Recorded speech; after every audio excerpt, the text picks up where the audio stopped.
수학을 잘한다는 것은 제한 시간 내에 빠르고 정확하게 푼다는 것입니다.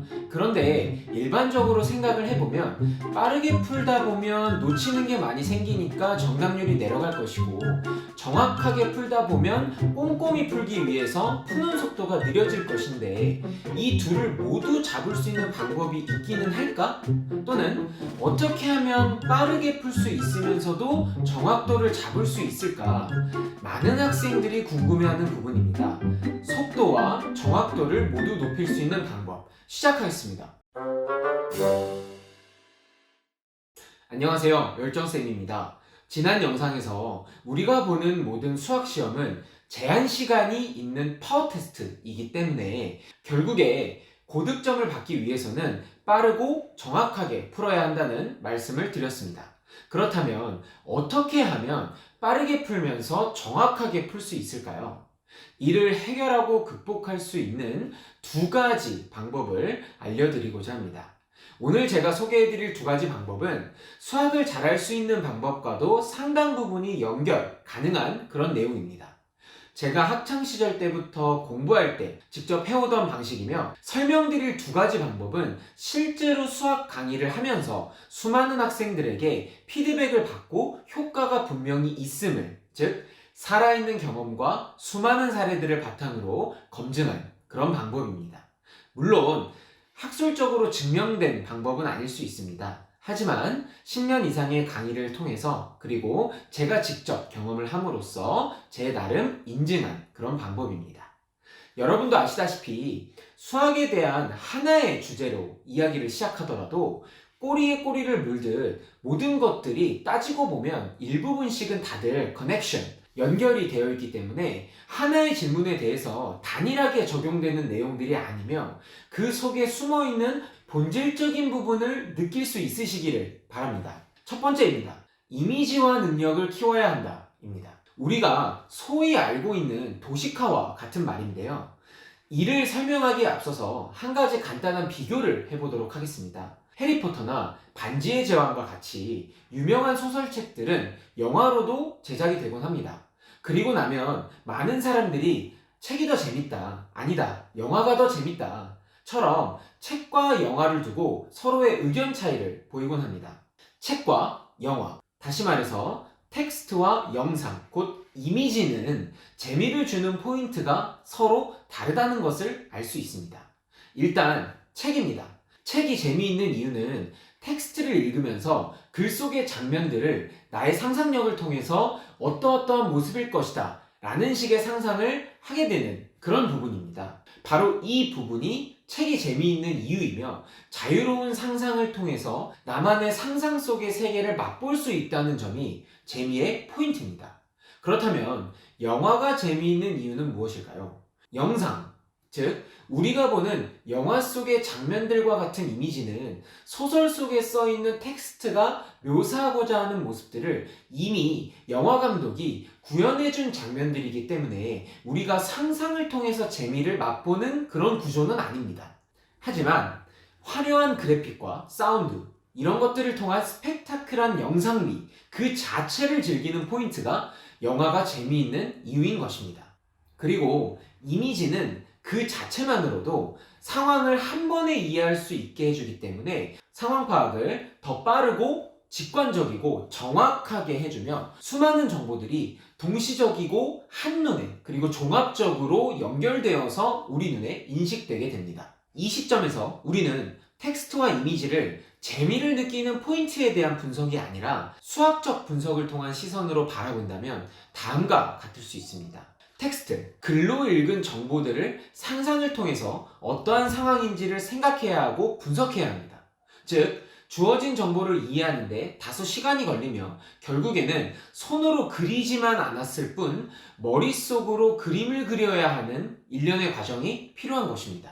이미지, 여러 줄에 걸쳐서 설명되어 있는 정보들을 하나의 그림으로 표현하고 있기 때문에 상상을 하지 않아도 충분히 어떠한 상황인지를 바로바로 파악할 수 있습니다. 즉, 주어진 정보를 이해하는 데 있어서 가장 빠르고 정확하며 모든 정보를 종합적으로 담고 있기 때문에 확실한 이해와 제대로 된 파악이 가능한 가장 효율적인 매개체인 것입니다. 첫 번째 방법에 대한 결론을 말씀드리겠습니다. 우리는 국어 문제를 푸는 것이 아니라 수학 문제를 푸는 것입니다. 우리가 수학 문제집을 볼 때 옆에 있는 그림과 같이 라는 말과 함께 그림이 그려져 있다면 이것은 출제자가 푸는 사람을 매우 배려해 줬다고 생각해야 합니다. 대부분은 그림이 없고 글로 상황을 설명해 주고 있기 때문에 글을 이해하는 과정에서 정보들을 놓칠 수 있는 것들이 생길 수 있는 것입니다. 그래서 우리는 국어 문제를 수학 문제로 바꿔주는 이미지화를 통해서 주어진 글을 한눈에 알아볼 수 있는 그림으로 바꾸어서 문제를 풀어야 하는 것입니다. 여기서 말하는 이미지는 그래프, 표, 식 또는 나만의 표현 방식으로 그린 그림 등을 나타냅니다. 즉, 글만 아니면 되는 것입니다. 철수가 경기장을 뛰는데 라고 하면 그럴싸하게 타원 모양의 경기장을 그리면 되는 것입니다. 엄청 정확하고 정교하게 그릴 필요도 없습니다. 물론 악필은 안 됩니다. 하지만 적당히 이쁘게 쓴다는 가정하에 정보나 의미만 전달되도록 그리면 되는 것입니다. 물론 학년이 올라갈수록 그리고 어려운 문제를 풀수록 그래프 자체가 주는 정보가 있어야만 문제를 풀 수 있는 경우들도 상당히 많기 때문에 의미 전달뿐만 아니라 좌표의 위치나 상대적 거리감까지 생각해서 꼼꼼하게 이미지화를 해야 하는 경우도 존재합니다. 이러한 이미지화의 강약 조절은 훈련을 통해서 그리고 경험을 통해서 스스로 컨트롤할 수 있게 되며 자연스럽게 그때그때 문제와 상황에 맞게 이미지화를 할 수 있는 능력이 생기게 됩니다. 중요한 것은 국어 문제가 아니라 수학 문제를 풀어야 하기 때문에 우리는 글을 이미지로 바꿔주는 과정을 꼭 거쳐야 한다는 것입니다. 여기서 이러한 의구심이 들 수 있습니다. 그림을 그리다 보면 그림을 그리는 시간이 걸리기 때문에 푸는 속도가 느려지는 게 아니냐라는 식의 걱정을 할 수 있습니다. 처음에는 그럴 수 있습니다. 하지만 뭐든지 적응의 시간이 필요한 건 너무 당연합니다. 그렇기 때문에 꾸준하고 차분하게 연습을 충분히 한다면 문제를 푸는데 걸리는 전체적인 시간이 확실히 줄어든다는 것을 느끼실 수 있습니다. 극단적인 비교를 위해서 문제의 난이도는 고려하지 않고 한번 예시를 들어보도록 하겠습니다. 글을 읽는데 10초, 머리로 상상하는데 20초, 문제 풀면서 계속해서 정보를 생각해야 하니까 2분. 여기에 그림이 없기 때문에, 즉 이미지화를 하지 않았기 때문에 머릿속의 상상을 통해서 문제를 이해해야 하고 푸는 과정에서 실수율 30% 증가. 이 모든 걸 단순하게 계산해보면 한 문제를 푸는데 걸리는 시간은 195초. 다음, 글을 읽고 이미지화를 하는데 어느 정도 익숙해졌다면 약 1분. 내가 그린 그림을 대놓고 보고 푸는 것이기에 그림을 한번 그려놓기만 하면 100% 이해를 했으니까 쭉 풀어나가기만 하면 되니까 1분. 여기에 상상이 아닌 눈에 보이는 그림을 통해서 문제를 이해하고 풀었으므로 실수율 30% 감소. 이 모든 걸 단순하게 계산해보면 문제 하나를 푸는데 걸리는 총 시간은 84초. 마지막 계산에서 실수율의 증감을 적용하지 않아도 그림을 그리는데 걸리는 시간 때문에 초반에는 문제를 푸는 속도가 느려졌다고 생각될 수 있으나 그림을 한번 그려놨다 하면 그 다음부터는 일사천리로 계산만 쭉 이끌어 나가면 되는 것이기에 전체적인 시간을 놓고 보면 더 빠르고 오히려 더 정확해진다는 것을 알 수 있습니다. 속도와 정확도를 모두 잡을 수 있다는 결론이 나오는 것입니다. 이쯤에서 중간 점검차 당부의 말씀을 드리겠습니다. 절대로 이분법적인 시각과 비관적인 시각으로 해석을 하면 안 됩니다. 이미지화부터 문제의 정답을 찾는 그 과정까지 속도와 정확도에 영향을 줄 수 있는 변수는 정말 많습니다. 그렇기 때문에 그 모든 것들을 다 다룰 수 없을 뿐더러 가장 중요한 구조적인 부분을 먼저 볼 줄 알아야 한다는 것입니다. 그리고 제가 소개하는 방법들은 모두 단기간에 가능한 방법들이 아닙니다. 단기간에 되는 친구들도 당연히 있겠지만 일반적으로 단기간에 만들어지는 능력이 아니며 몸이 기억할 수 있도록 체화하는 데까지 충분한 시간을 줘야 하는 그런 방법입니다. 이미지화가 습관이 되도록 해야 되며 이미지화를 하는 게 정말 큰 도움이 되고 큰 효과가 있구나 라는 것을 느끼는 시점까지 충분한 시간을 가져야 합니다. 확신할 수 있는 것은 제가 알려드리는 이 방법들은 정답이라고 말할 수 있을 만큼 확실한 방향성이기 때문에 정말 제대로 연습하는 시간을 누적해 간다면 반드시 이미지화가 익숙해지고 어느 순간 나의 실수율이 현저하게 줄어들었다는 것을 체감할 수 있을 것입니다. 두 번째 방법입니다. 글씨를 작게 쓸 줄 알아야 한다 입니다. 우리가 시험을 보는 상황을 상상해 봅시다. 감독관이 문제지를 나눠주면서 문제를 푸는데 공간이 부족할 수 있으니까 연습장을 같이 줄게 라는 말은 하지 않습니다. 이처럼 우리는 시험을 볼 때 시험지만 받게 되지 연습장은 받지 않기 때문에 시험지에 있는 여백과 문제 아래에 있는 공간들을 최대한 활용해서 문제를 풀어야 합니다. 초반에는 상대적으로 쉬운 문제들이 나오기 때문에 충분하다고 느낄 수 있습니다. 하지만 전체적인 구조를 바라본다면 문제를 푸는 데 있어서 사용 가능한 공간들이 상대적으로 부족하다는 것을 느끼실 수 있습니다. 따라서 최대한 주어진 여백과 공간들을 잘 활용해서 문제를 풀려면 글씨를 작게 쓰는 연습을 반드시 해야 한다는 것입니다. 이 부분에 대해서는 또 하나의 근거를 들 수 있는데요. 평소에 무언가를 깊이 생각하다 보면 뇌정지가 오는 듯한 느낌을 경험하게 됩니다. 뇌정지는 간단하게 말하면 우리의 뇌를 컵이라고 한다면 컵의 용량을 초과하는 양의 물이 가득 찬 상황이라서 생각의 연속성이 순간 끊어지는 현상을 말합니다. 그래서 무언가를 생각하면서 그거를 메모하는 이유가 단순히 그 내용을 까먹지 않기 위함이기도 있지만 이것의 본질적인 이유를 생각해 본다면 내 컵에 담긴 물을 빼내는 작업을 하기 위함인 것입니다. 글로써 나의 생각을 정리해서 내려간다는 행위는 곧 나의 뇌의 흐름, 생각의 흐름이 끊어지지 않고 연속 가능하도록 하는 과정인 것입니다.